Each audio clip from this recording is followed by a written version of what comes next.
last week, because it was Christmas, I said, let's look at a Jewish thinker who founded what became Western civilization as we know it by shaping Christianity, which eventually took over the Roman Empire, took over Europe, uh, made possible also Islam because it built up on the foundations both of Jewish sources and Christian sources. And just look at some of the where Paul moved the early Christians away from Judaism proper to a universal religion. And go to the idea among that Paul had, which was that he understood Jesus better than the disciples because the disciples saw Jesus in the flesh, and that was misleading. He knew Jesus in the spirit.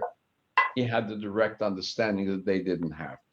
And so, just as a little digression, I'm not going to spend too much time on it because I want to show where this takes us in this thinking and why it becomes very difficult for Jews as a result in all the centuries because of this.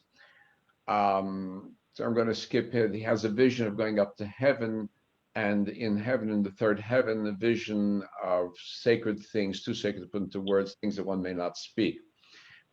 This idea of traveling up into heaven, we know in mysticism, extra body experience, where one has the feeling of leaving one's body when one is in meditative state. The rabbis practice this. Not the rabbis, but other people in the ancient Greek and Roman and Babylonian and Asian world practice this. We know it. The Hindu world practices it. So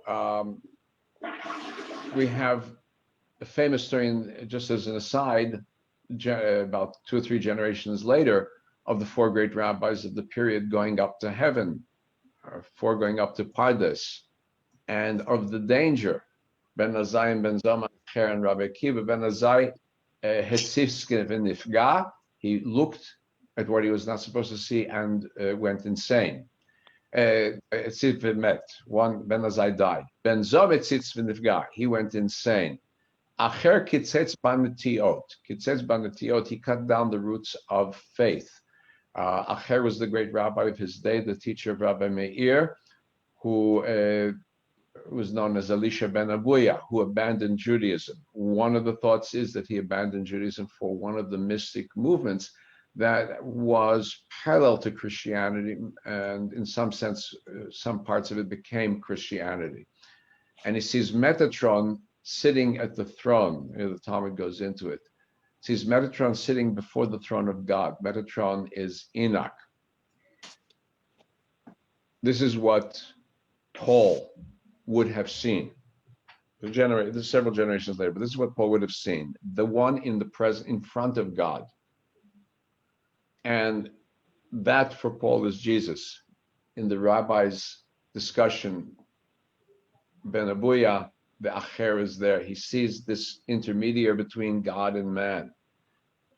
And he says there must be 2 forces in the universe, at which point fire comes out, smotes Metatron with fire to indicate there was just another angel, right? And so we have later on this polemic. It is probably against Paul, but also against other similar groups that see some intermediary between man and God. So they couldn't allow it. Now I'm going to skip on this little bit of the history of rabbinics. And just go ahead and why and what Paul was trying to do. He was missionary to the Gentiles. He was looking for virgins. So these are the words from Kaufman Kohler. And established throughout Greece, Macedonia, and Asia Minor churches of neither Jews nor Gentiles, but Christians who would be brothers, right? And then he went to Rome, because Rome, he understood, was the capital of the empire, and the administrative system he admired. And also he was a Roman citizen, which gave him access that other people didn't have. Eventually he would be executed by the Roman emperors or the rulers, administrators, but he realized that here was where the foundations of Christianity would take root. And that's why he made it to Rome there. So we'll go ahead. Some other factors in his thinking: mysteries, mystery cults, also something very popular in the ancient Greco-Roman world. cults very similar to meditative movements under the Zoroastrians, maybe coming out of India, reaching the Roman world, the Mediterranean world.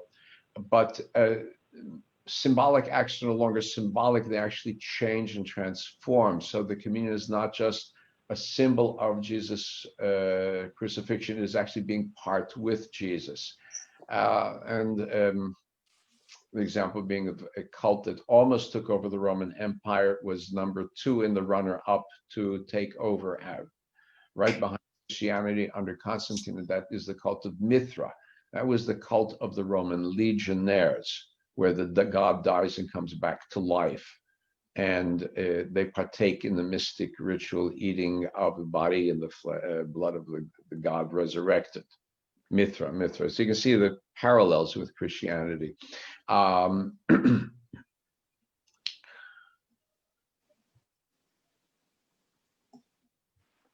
this is a very critical point.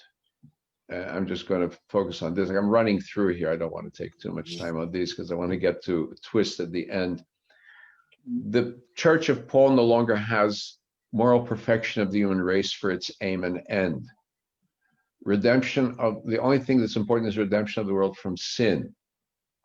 No longer perfection of the human, is redemption from sin. Notice this. You recognize in Jewish thought we don't have this concept of original sin.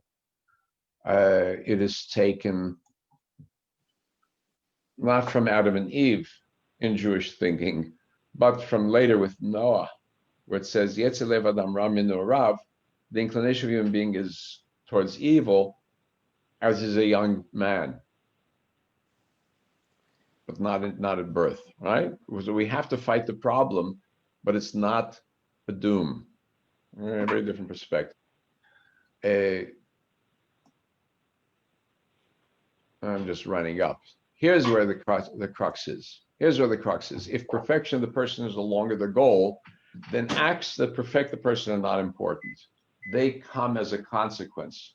What is important is that which saves the soul from sin. So in his arguments, let's see what I brought on the page, it's the law that begets sin and works wrath. You know, it's the very fact that we Jews have Torah is the course of our downfall. Because without the law, there's no transgression. If there's no mitzvah, there's no avera, right? Avera, transgression of the sin. If there's nothing, if there's no stop sign in front of you, you can drive through the intersection. Jews put a stop sign. And he's saying, no, drive through the intersection. He has no faith in the moral power of man. He says, I know that in me, that is my flesh, dwells no good thing, right? As human beings, there's nothing we can do, nothing good. And by becoming a member of the church, one becomes above the law. Right? So the original attitude of Paul's law was not of opposition, but of transcendency. He's beyond the law. So the Jews are in the law. The Gentiles, because they've never been bound at Torah at Sinai, can be above the law. So originally, his thinking is the Jews will continue in the law, in the Torah, because that is where they were connected. But everybody else is freed from it. All right, that's right. So you're above the traditions of men, above circumcision, meat and drink, holy days, new moon, and Sabbath. They're just a shadow of things. And he uses the word, it is to be dead to the world and all things of the earth, to mortify the flesh. All right. So that there will be neither Greek nor Jew, circumcision or uncircumcision, barbarism, Scythian or bond, but Christ in all. Similar phrase, there's neither Greek nor Jew, circumcision or uncircumcision, barbarian, Scythian, bond or free. Found a much later source, Tanakh Eliyahu, and again, this is a rejection of Christian thinking. He says, I testify heaven and earth, whether Jew or idolater, male or female, slave or bond, all in accord with the deeds one does. Thus does the Holy Spirit rest on him, right? Ruach HaKodesh. It's based on our deeds that unifies us all. Slave or free, male, female, Jew, Gentile. The deeds, what counts. Not so in Paul, right? So here's this great gap between Judaism and Christianity that he is placing now. And then it is impossible to go from that to avoid turning against the Jews as being caught in their stumbling block. He doesn't want to. I think Paul doesn't want to. Paul still sees himself as a Jew. He still sees the Jews as part of the community in the church, but it is the Torah as the obstacle. The law was given, here, notice this phrase, it says, instead of removing, the law works sin and wrath. Instead of removing the germ of death brought into the world by Adam, the law was given only to increase sin and make all the greater the need of divine mercy through Christ, the new Adam. Right? So it declares faith in Jesus' death to be the justification and salvation of the law. And so here is the danger for us, because later Christian figures would forget that they have the Jewish roots. They don't have the loyalty that Paul still shows towards the Jewish people. And so you have one of the early church fathers, Justin Martyr, who takes Paul to his logical conclusion. And he says, we too would observe the fleshly circumcision and the Sabbaths and in short all the feasts if we did not know for what reason they were enjoined to you. He's addressing a Jewish counterpart, Tryphon. Namely, on account of your transgressions and the hardness of your hearts. In other words, what happens is that the Torah was given to the Jewish people because they were sinful. And it was the only way that they could be saved from their sinfulness, but it really doesn't work. Okay, you can see how this will lead on in later generations to the roots of anti-Semitism. Now, and then I'm going to go into this question of roots of anti-Semitism. I'm going to wrap up with the words of Kaufman about Paul, his importance, the great religious genius, the great organizer of the Christian church, bringing the teachings of monotheistic truth and the ethics of Judaism home to the pagan world in a form that appealed mostly to an age eager for God in human shape, and some means of atonement in the middle of a general consciousness of sin and corruption, moral corruption. He made Jewish holiness his watchword. Right? This is to Paul's credit, and how we have to understand his contribution in shaping the Western world. He aimed, after all, like any Jew, at the establishment of the kingdom of God, to whom also his Christ subordinated himself, delivering up the kingdom to the Father when his task of redemption was complete, in order that God might be in all. He was an instrument in the hand of divine providence to win the heathen nations for Israel's God of righteousness. Right? In other words, the Jewish perspective, as Kola says, Paul went off the track completely. But his job was successful in the sense that it brought the idea of God and ultimately one moral God into the Western world. Maimonides has that similar summation when he looks at both Islam and Christianity. He has no patience for Islam. He uses the word mishugat, crazy, for Muhammad, right? I would not repeat that to my Muslim friends. That's what he says. But again, the same thing. It is the instrument of spreading the teachings of the idea of God and the moral God to the universe, and therefore important. So just as a wrap up quickly, and then I want to get into the strange twist for us in the modern era. Right? There was still a Jewish Christian movement. It continued for decades on under different names, like Ebionites, from the Hebrew word Evion, the poor, but they disappeared. So did the Essenes. Later on, it's interesting, the Catholic Church did return to a form of religion of deeds. It was between Paul and Peter, a tension where Peter emphasizes works together with faith, and Paul wants to emphasize just faith.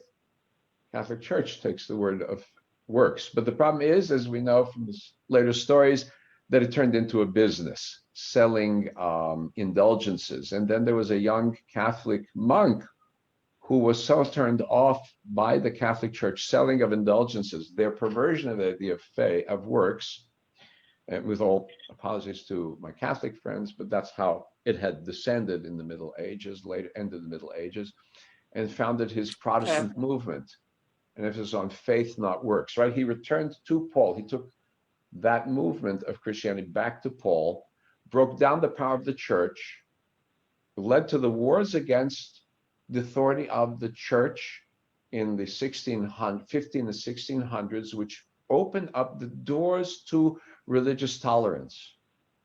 At that point, they stopped fighting. They said, "Cuius regio, eius religio." Whatever the prince is, that's the religion of the land. We're not going to fight. That gave the foundations for democracy in Europe and America. That breakdown of the authority of the church, right? That was really to Paul's credit for us.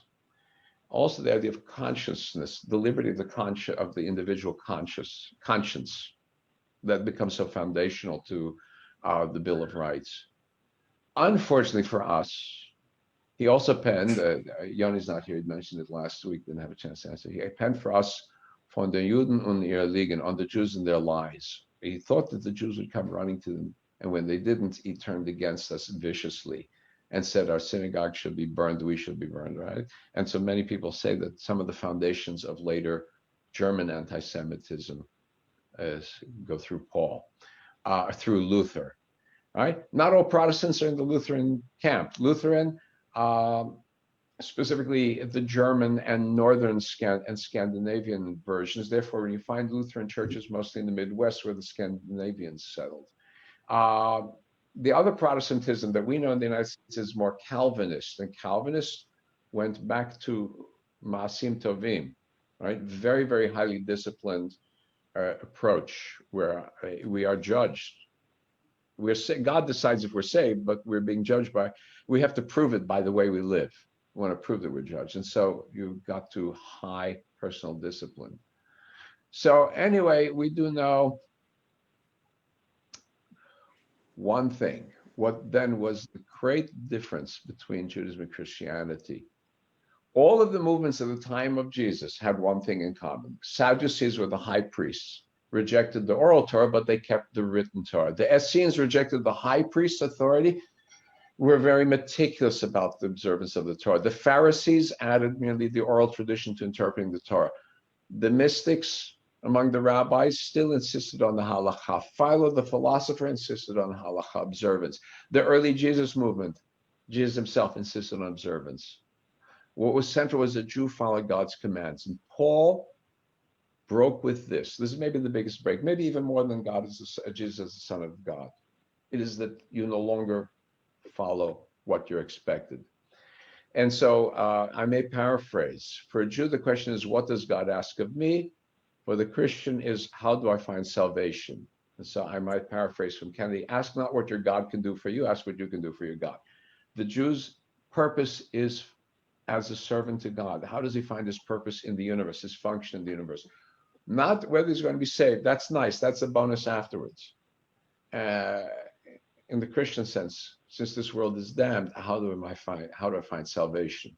Now, again, all religions evolve, all religions have variations. So in Christian thinking also, obviously, there's a lot of Christian development in terms of going back to Jewish roots, going back to the material, going back to elevating the material rather than denouncing it. And this is very important and significant. One other problem for us, right? I said Paul never disavowed the Jewish people, but he set in motion the ideological opposition to Judaism, a religious anti-Judaism.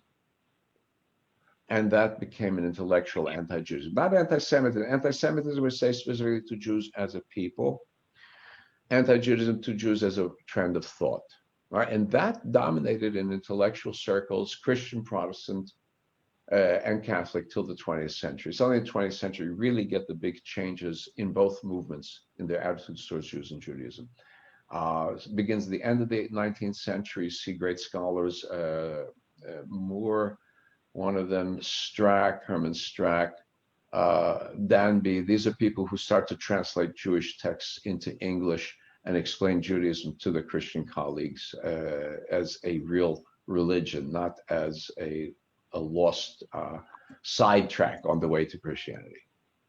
I'm going to just digress now to Karl Marx, because it'll take another Jew to take Paul from religious anti-Judaism to intellectual anti-Judaism, to intellectual anti-Jew.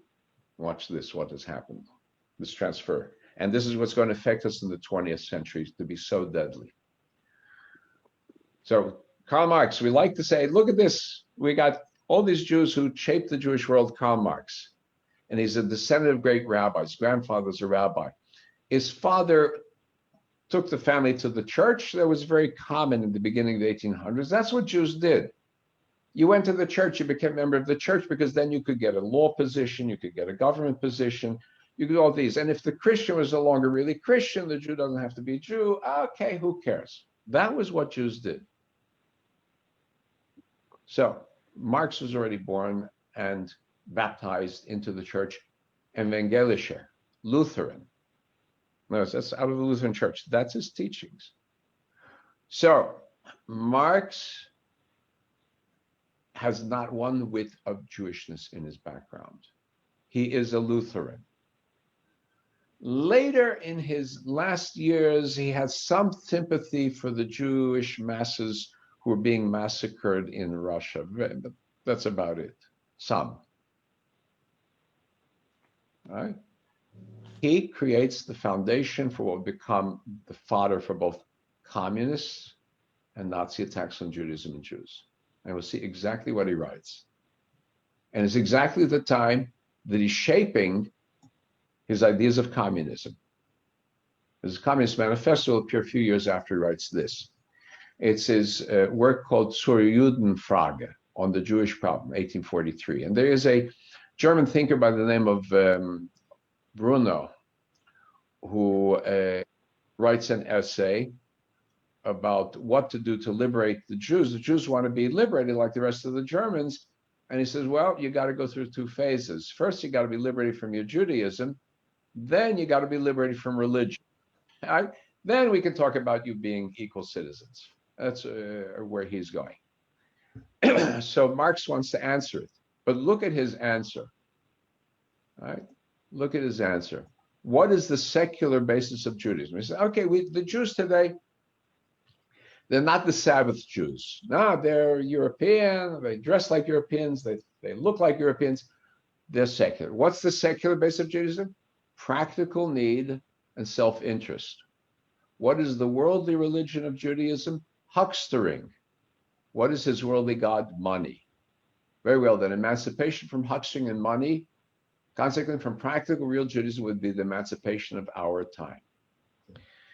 It is this Jewish propensity to negotiate and debate everything. We like this, right? We open up the Mishnah, and the first sentence of the Mishnah says, Me'ei matai, when do we start to read the Shema? This one says we do it this time, this one says we do it this time. Something simple, another example. Beit session on the Yontif. An egg is laid on the Yontif, on a holiday. Can I eat it? Can I not eat it? Beit Hillel says this, Beit Shammai says this. I'm sure that Paul was very much into this because he came to Jerusalem wanting to listen to these lectures, and here's them debating an egg, whether it's eaten or not eaten because it was laid on. And he says, these guys are driving me up a wall. Khrushchev, the great leader of Russia, right after Stalin, Soviet Union, talks about the Jews. He says, I don't understand them. Unlike everybody else, everything has to be fought over. Everything is negotiated. Everything is debated, right? There's the very thing that we're very proud of in the eyes of the European intellectual, no longer the Christian intellectual, but the European intellectual, is hateful. It transfers itself into handel, business, the business world. So he says we've got to free the Jew from huckstering and money. That will be the emancipation of our time. An organization of society which would abolish the preconditions for huckstering, and therefore the possibility of huckstering would make the Jew impossible. If we change society so that business no longer dominates society, the Jew would no longer exist as a Jew. All would be the same. Obviously, you see where he's leading to. He's leading to the abolishment of property. He's leading to the abolishment of business. He's going to, right? He's leading into the idea of communism. He hasn't yet formulated it completely. But it is on his attack on Jews that we see the shaping of this thinking. All right, his religious consciousness would be dissipated like a thin haze.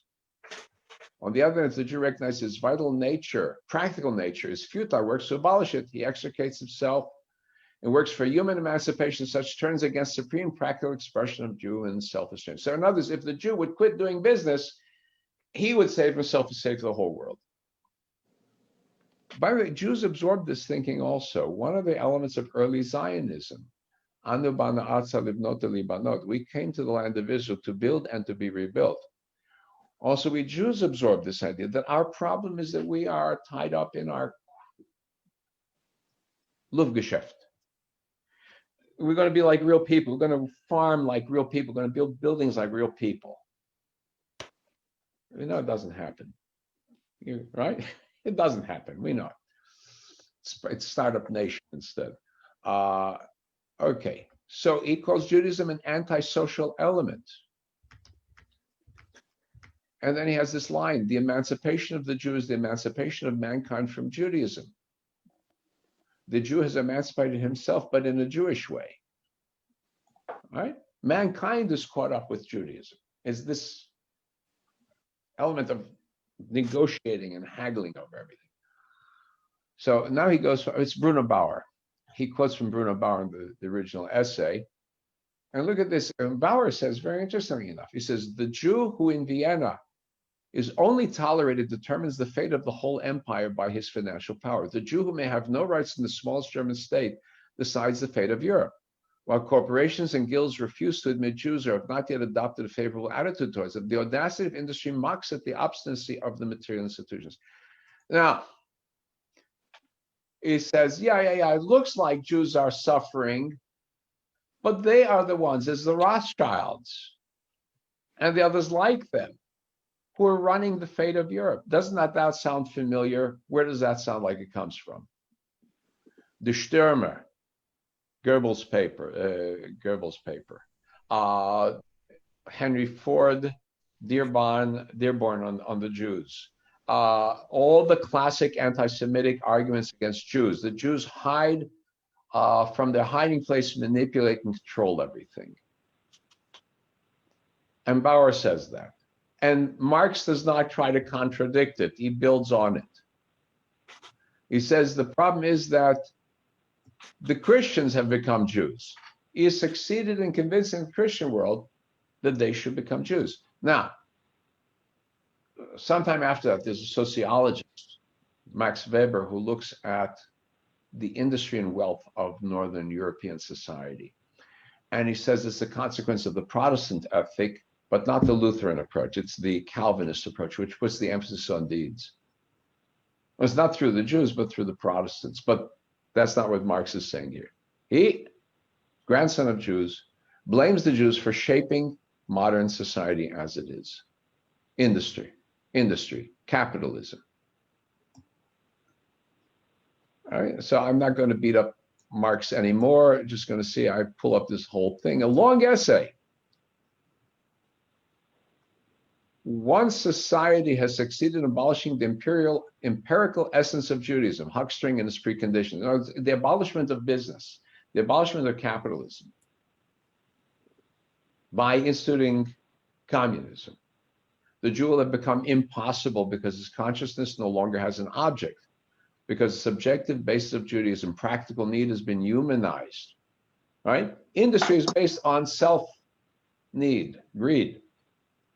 We eliminate it because everybody has, and because the conflict between man's individual sensuous existence and his species existence has been abolished.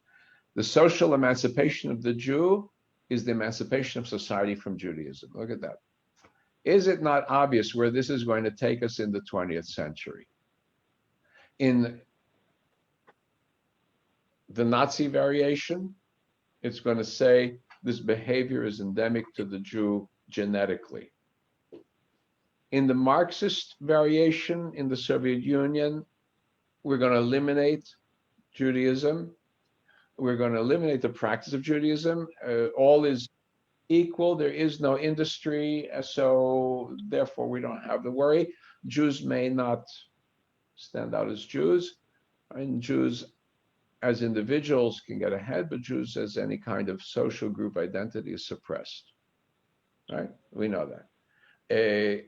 There is no other realm, no other way to do it.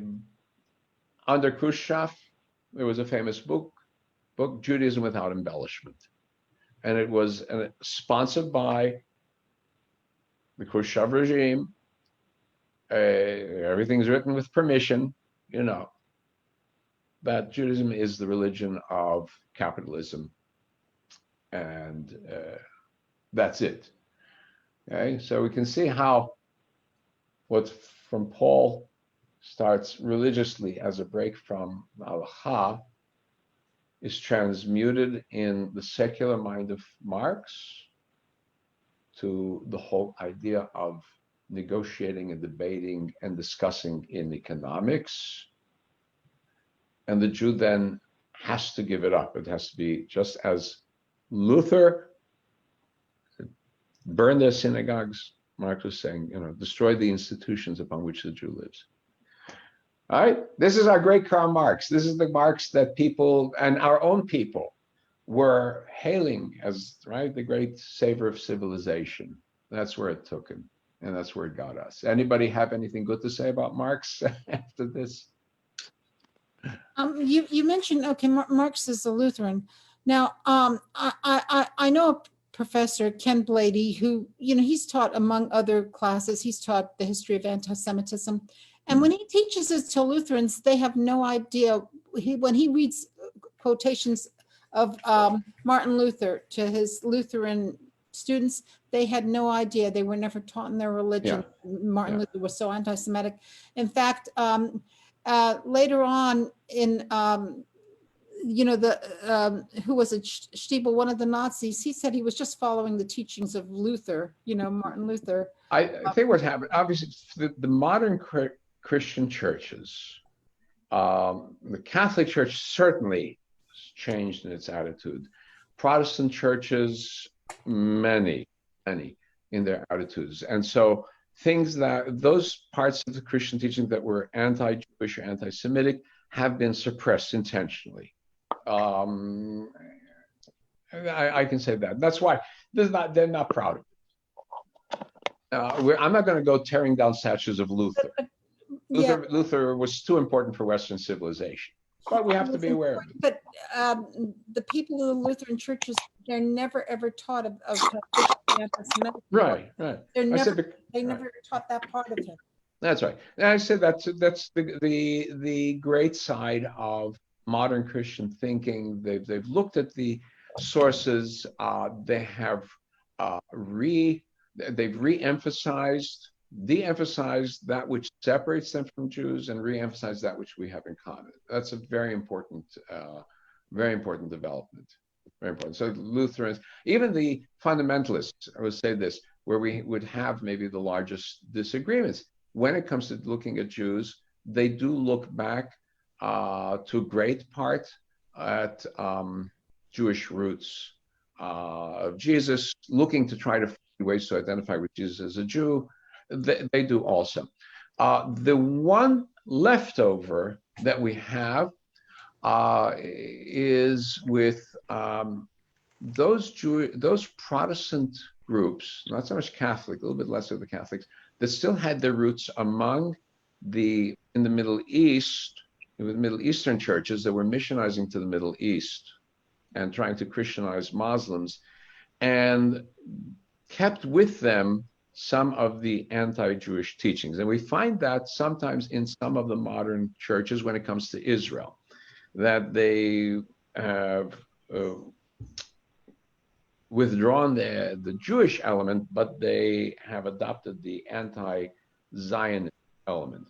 Some of it having to do with their being heavily influenced by Middle Eastern Christians, who are seeing themselves as part of the reborn Middle East and part of the Arab nation. It was interesting, in the Arab writings of Arab nationalism, the Christians were more accepted than the Jews were. This is separate from Zionism. Today, they're in trouble in the Middle East also. So we find changes today among them also. Okay, so with that, I wish everybody a good Shabbat Shalom and a good start to the new year. everything good for everybody. Right? The Take same care. to you, Shabbat. Rabbi. Shabbat.